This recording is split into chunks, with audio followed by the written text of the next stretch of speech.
আসসালামু আলাইকুম, কেমন আছেন সবাই? আশা করি যে যেখানে বসে আমাদের ভিডিওটি দেখছেন আল্লাহর রহমতে সবাই ভালো আছেন, আমরাও ভালো আছি আলহামদুলিল্লাহ। আসলে আল্লাহ শুকরিয়া আদায়ের জন্য বললাম আলহামদুলিল্লাহ। আমরা কি অবস্থাতে আছি?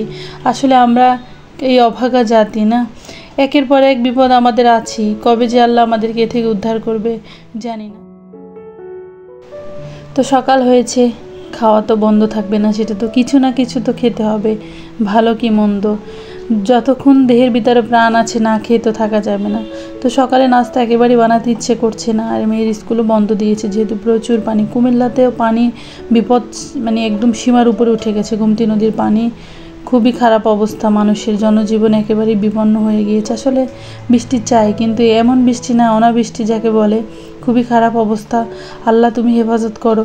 আসলে দক্ষিণ অঞ্চলের মানুষ আমরা, বন্যা পানি নদী এ দেখেই বড় হয়েছি, তারপর এত পানি এবার ভয় করছে, জানি না কি হবে। আর এখন মনে হচ্ছে আমাদের মানে কি অবস্থা, একের পর এক বিপদ আমাদের উপরে আছি। আল্লাহ ছাড়া আমাদের কেউ নেই, আল্লাহই আমাদেরকে সাহায্য করবে। এজন্য সবাই সবার জন্য দোয়া করবো, আল্লাহ জানি এই বিপদ থেকে আমাদের অতি শীঘ্রই উদ্ধার করে। তারপরে এই যে সকালের খাওয়া দাওয়া বলতে মেয়েদেরকে একটু ডিম সেদ্ধ করে দিয়েছি, যদিও বড় মেয়ে ডিম খেতে চায় না সকালে, তারপরে দিয়েছি। আর এটাকে আমি কেটে দিয়েছি, ছোটো মেয়ে আবার গুনতেছে, সে একটু গোনা শিখছে, 1 থেকে 10 পর্যন্ত পারে না, তারপর চেষ্টা করছে, আর বোন তাকে শেখাচ্ছে। তো আমি এই ফাঁকে কিছু কাজ করে নেব। আসলে মূল কথা যেটা, বৃষ্টির দিন তো ঘরের কাজকর্ম আজ রেখে দিলে কাল জমা হয়ে যায়, কিন্তু করতে হবে। তো এই জন্য একটু মানে এই টাইমটা কিন্তু ঘরে মানে রোগ জীবাণু বেশি ছড়ায়, আর পোকামাকড় বা ফাঙ্গাস পড়ে যায় সব কিছুতে। এই জন্য একটু ভালোভাবে ঝেড়ে মুছে প্রতিদিন রাখলে আর বেশি ময়লা হয় না বা নষ্ট হয় না ফার্নিচার। আর আমরা যেহেতু এখন এ ধরনের ফার্নিচারই বেশি ব্যবহার করি, পার্টেক্স বা মালয়েশিয়ান বোর্ড যেগুলো, সেগুলো তো বৃষ্টি আসলে একদম খুবই খারাপ অবস্থা হয়। তো এগুলোকে একটু ভালোভাবে শুকনো কাপড় দিয়ে হালকা করে প্রতিদিন মুছে রাখলে আর সমস্যা হয় না। আর যাদের ছোট বাচ্চা আছে তাদের তো বলেই লাভ নেই, তাদের ঘরের অবস্থা তো খুবই খারাপ। খাবার সব ফ্লোরেই পড়ে থাকে, যা খায় তার থেকে বেশি ফ্লোরেই যায়। এই জন্য ফ্লোরটা কিন্তু পানি পড়লে একদম শুকাতে চায় না, আর কারেন্ট তো থাকে না। আর বৃষ্টি আসলে কিন্তু আমরা জানালা দরজা খুলে দিই, যে ওই বাতাসটা যখন ঘরে ঢোকে তখন কিন্তু ঘরটা বেশি স্যাঁতস্যাঁতে হয়ে যায়। এটা সত্যি, আমরা তো মনে করি যে বাতাস ঢুকলে মনে হয় ঘরটা শুকিয়ে যাবে, আসলে এমনটা না। যাই হোক, যেহেতু রৌদ্র নেই বা কারেন্ট থাকে না, ফ্যানের বাতাসও পর্যাপ্ত পাওয়া যাচ্ছে না, তো ঘরকে তো পরিষ্কার পরিচ্ছন্ন রাখতে হবে, যেহেতু বাচ্চারা ফ্লোরেই খেলাধুলা করে। তো এই জন্য আমি যা করে থাকি, আসলে এই যে একটু কুসুম গরম পানি দিয়ে ফ্লোরটাকে সামান্য ডিটারজেন্ট মিলিয়ে ফ্লোরটা ভালোভাবে মুছে তারপর একটা শুকনো ন্যাকড়া দিয়ে মুছে নিই, এতে করে কিছুটা সময় ভালো থাকা যায়।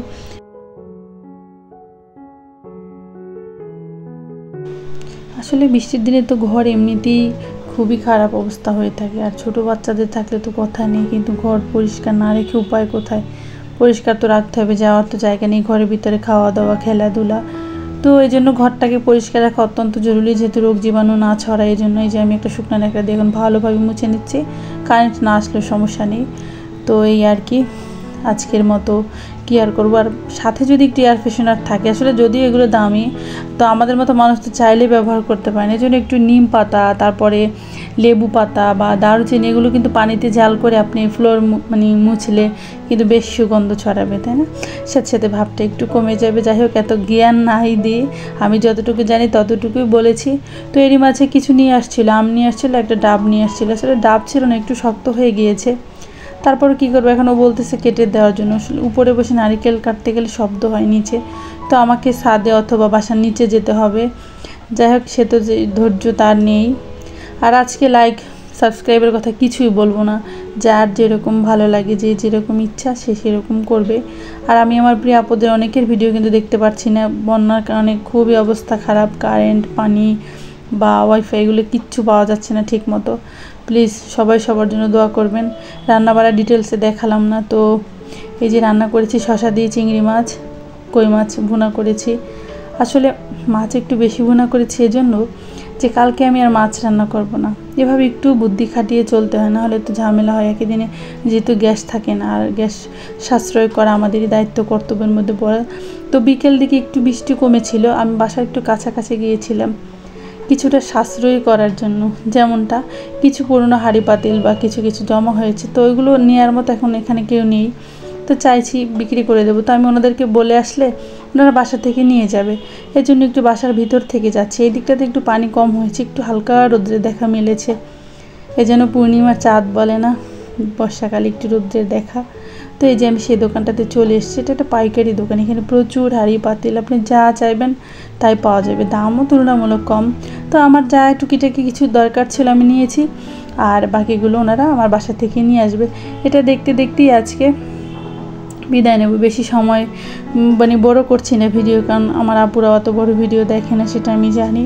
তো মেয়ে বলছে যে যেতে যেতে একটু ফুচকা তো খেতে হবে, এই জন্য খেয়ে নিলাম। আর এই যে লেখাগুলো দেখতে পাচ্ছেন না, এই থেকে প্রায় 1-1.5 কিলোমিটার পর্যন্ত, কুমিল্লা টিক্কারচর ব্রিজ বলে ওটাকে, ওই পর্যন্ত এরকম সুন্দর সুন্দর লেখা, হাদিস, তারপরে অন্যান্য মনীষীদের বাণী। আমার খুব ভালো লাগে এগুলো পড়তে দেখতে। এই যে দেখেন, ঘরে বসে একেবারে খাবার খেতে চায় না, কিন্তু এখন সে প্রচুর ঝাল টক কীভাবে খাচ্ছে আর কী রকম করতেছে। আসলে বাচ্চারা মনে হয় এমনই করে, তাই না?